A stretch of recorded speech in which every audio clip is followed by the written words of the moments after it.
সবাইকে স্বাগত জানাচ্ছি আমাদের হাতে থাকা সর্বশেষ আন্তর্জাতিক সংবাদ ও বিশ্লেষণে। আপনাদের সাথে আছি আমি আমির হামজা।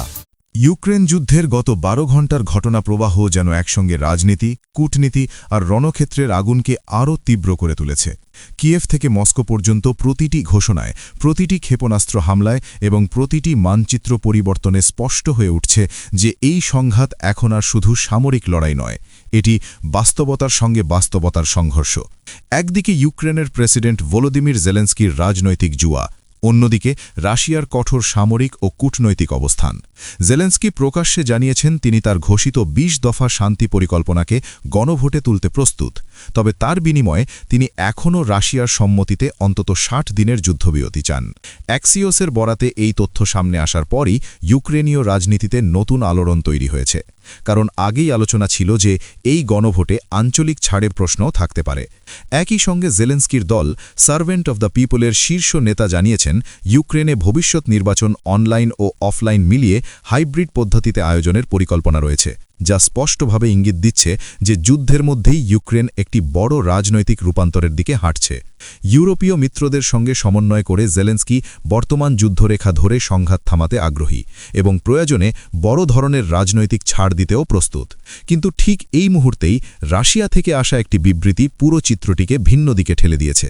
রাশিয়ার উপপররাষ্ট্রমন্ত্রী সের্গেই রিয়াবকভ, যিনি রুশ ক্ষমতার কাঠামোতে অত্যন্ত প্রভাবশালী, স্পষ্ট ভাষায় বলেছেন যে ইউক্রেন একটি নিষ্পত্তি পরিকল্পনা বিতরণ করেছে যা যুক্তরাষ্ট্র ও রাশিয়া যে পরিকল্পনা নিয়ে কাজ করছে তার সঙ্গে মৌলিকভাবে ভিন্ন। এই বক্তব্যের মধ্য দিয়ে মস্কো বুঝিয়ে দিয়েছে তারা জানে ইউক্রেন ও তার ইউরোপীয় মিত্রদের একটি পূর্ণাঙ্গ ২০ দফা পরিকল্পনা রয়েছে, কিন্তু একই সঙ্গে রাশিয়া এটাও পরিষ্কার করেছে যে এই পরিকল্পনার সঙ্গে তাদের ও ওয়াশিংটনের আলোচনার কোনো মিল নেই। ফলে এখন বাস্তবে দুটি আলাদা বাস্তবতা তৈরি হয়েছে। এক বাস্তবতায় জেলেন্সকি ও ইউরোপীয়রা নিজেদের পরিকল্পনা নিয়ে এগোতে চাইছেন, অন্য বাস্তবতায় রাশিয়া ও যুক্তরাষ্ট্র ভিন্ন এক কাঠামোতে সমঝোতার চেষ্টা করছে। মস্কোর দৃষ্টিতে জেলেন্সকি এখনও সেই বাস্তবতাকে অস্বীকার করছেন যা রাশিয়া শান্তি প্রক্রিয়া হিসেবে দেখতে চায়। আর এই রাজনৈতিক টানাপোড়েনের মধ্যেই যুদ্ধক্ষেত্রে বাস্তবতা আরও নির্মম হয়ে উঠেছে। ২৭ থেকে ২৯ ডিসেম্বরের মধ্যবর্তী রাতে রাশিয়া ইউক্রেনের অভ্যন্তরে ব্যাপক ক্ষেপণাস্ত্র ও ড্রোন হামলা চালিয়েছে। কিয়েভ শহর ছিল প্রধান লক্ষ্য। সারা রাত বিস্ফোরণের শব্দে কেঁপেছে রাজধানী। বিভিন্ন সূত্র জানাচ্ছে যে হাইপারসনিক, ব্যালিস্টিক ক্ষেপণাস্ত্র ও ড্রোন একযোগে ব্যবহৃত হয়েছে। ভোর হতেই সামাজিক যোগাযোগ মাধ্যমে ছড়িয়ে পড়ে ড্রোন হামলায় ক্ষতিগ্রস্ত ভবন, অবকাঠামো ও আগুনে জ্বলতে থাকা এলাকার ভিডিও। এই দৃশ্যগুলোই জেলেন্সকি পশ্চিমা মিত্রদের সামনে তুলে ধরবেন।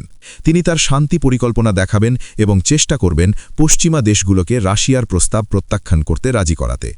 যদিও বিভিন্ন সূত্র বলছে যুক্তরাষ্ট্র, রাশিয়া ও ইউক্রেনের মধ্যে কোনো না কোনো ধরনের সমঝোতার খুব কাছাকাছি পৌঁছানো হয়েছে, তবু বাস্তবতা হল যুদ্ধের সবচেয়ে নির্ণায়ক পর্বে প্রবেশ করছে এই সংঘাত।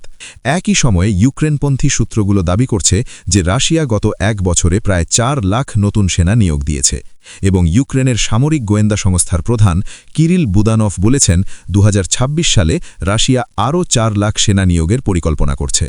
এসব তথ্য ইঙ্গিত দিচ্ছে যে গণভোট, নির্বাচন ও শান্তি আলোচনা নিয়ে যত কথাই হোক না কেন, যুদ্ধ অন্তত আরও কয়েক মাস চলবে।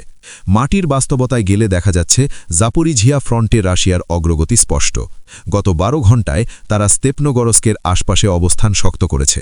বিতর্কিত এলাকা মূলত রাশিয়ার পক্ষে সরে গেছে, যদিও নিরপেক্ষ মানচিত্রকারদের তথ্য অনুযায়ী স্তেপনোগরস্কের কিছু অংশ এখনও ইউক্রেনীয় সাজোয়া বাহিনীর নিয়ন্ত্রণে রয়েছে। একই সঙ্গে প্রিমোরস্কের উত্তর দিকে ও গ্রিগোরিয়েভকার দিকে রুশ অগ্রসরতা শুরু হয়েছে এবং ওরেখবের দিকে পূর্বমুখী আক্রমণ জোরদার হয়েছে। নোভা আন্দ্রিয়েভকার এলাকায়ও রাশিয়া অবস্থান উন্নত করেছে। এটি ওরেখভ শহরের দক্ষিণে ইউক্রেনের নিয়ন্ত্রণে থাকা শেষ বড় বসতি হিসেবে বিবেচিত হচ্ছিল।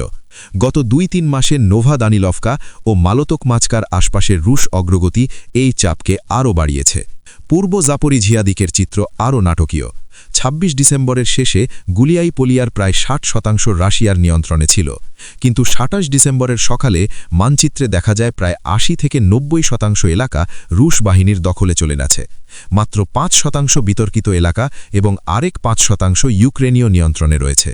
এই পরিবর্তন এসেছে ইউক্রেনপন্থী ভিডিও বিশ্লেষণের ভিত্তিতে, যেখানে দেখা যায় ইউক্রেনীয় বাহিনী শেভচেঙ্কো সড়কের পশ্চিমাংশে এফপিভি ড্রোন দিয়ে রুশ অবস্থানে হামলা চালাচ্ছে। অর্থাৎ বসতির ভেতরে এখনও ছোট ছোট প্রতিরোধ পকেট রয়েছে। তবে বিশ্লেষকদের মতে এটি সময়ের ব্যাপার মাত্র। খুব শিগগিরই রাশিয়া গুলিয়াই পোলিয়ার যুদ্ধ শেষ হওয়ার ঘোষণা দিতে পারে, সম্ভবত 2025 শেষ হওয়ার আগেই। পোকরভস্ক মিরনগ্রাদ দিকেও সংঘর্ষ তীব্র। ইউক্রেনীয় বাহিনী মূলত মিরনগ্রাদে আটকে পড়া সাজোয়া ইউনিটকে বের করে আনতে পাল্টা আক্রমণ চালাচ্ছে। এলাকাটি এখনও সম্পূর্ণভাবে রাশিয়ার নিয়ন্ত্রণে দেখানো হয়নি। সেখানে বিশাল এক ধূসর অঞ্চল রয়েছে, যেখানে ইউক্রেনীয় প্রতিরোধ ইউনিট অবস্থান করছে। উত্তরে রোদিনস্কায়া, সুখেতকায়া ও ক্রাসনি লিমান হয়ে একটি করিডর তৈরির চেষ্টা চলছে, যাতে মিরনগ্রাদ থেকে সেনা সরিয়ে নেওয়া যায়। আগের দিন প্রকাশিত ভিডিওতে দেখা গিয়েছিল 3 জন ইউক্রেনীয় সৈন্য দক্ষিণ রোদিনস্কায়ায় একটি ভবনে ঢুকতেই রুশ হামলার মুখে পড়ে। সর্বশেষ তথ্যে জানা যাচ্ছে রোদিনস্কায়ার উত্তরে ও ক্রাসনি লিমান খনির কাছে ইউক্রেন কিছুটা অবস্থান উন্নত করেছে। তবে এই করিডর তৈরি এখনও অনেক দূরের বিষয়। তবে 2026 আসতে 4 দিন বাকি থাকায় ইউক্রেন চাপ বজায় রাখতে চাইছে। শাখাভা এলাকায়ও রাশিয়ার সামান্য অগ্রগতি করেছে। M03 সড়ক বরাবর রুশ আক্রমণ এই মুহূর্তে সবচেয়ে দ্রুত গতির মধ্যে একটি। মিনকোভকা, গোলুবোভকা ও প্রিভিলিয়া দিকে রুশ বাহিনী ঢুকে পড়েছে এবং নিকিফোরোভকা থেকে M03 সড়ক পর্যন্ত লাইন সংক্ষিপ্ত করার চেষ্টা চলছে। সুয়াতোপোকরোভস্কের যুদ্ধ শেষ হওয়ার পর রুশ বাহিনী পশ্চিম দিকে রিজনিকভকার দিকে অগ্রসর হয়েছে। বড় একটি শক্ত ঘাঁটি দখলের খবর পাওয়া গেছে। লিমান ও কুপিয়ানস্ক দিক থেকে বড় কোনো নতুন তথ্য না এলেও জানা যাচ্ছে ইউক্রেন সেখানে পাল্টা আক্রমণের প্রস্তুতি ধরে রেখেছে। সব মিলিয়ে এই 12 ঘণ্টার চিত্র স্পষ্টভাবে দেখাচ্ছে যে কূটনৈতিক ভাষণ আর গণভোটের ঘোষণা যতই থাকুক না কেন, যুদ্ধ চলছে মাটি তার নিজস্ব নিয়মে। ক্ষেপণাস্ত্র, ড্রোন, মানচিত্র আর সেনা সমাবেশই ঠিক করে দিচ্ছে বাস্তবতা। এবং এই বাস্তবতার মধ্যেই ইউক্রেন, রাশিয়া ও পশ্চিমা শক্তিগুলো 2025-এর শেষ প্রান্তে দাঁড়িয়ে এক অনিশ্চিত, উত্তেজনাপূর্ণ ভবিষ্যতের দিকে এগিয়ে যাচ্ছে, যেখানে শান্তির কথা উচ্চারিত হলেও যুদ্ধ এখনও থামার কোনো স্পষ্ট ইঙ্গিত দিচ্ছে না। প্রিয় দর্শক।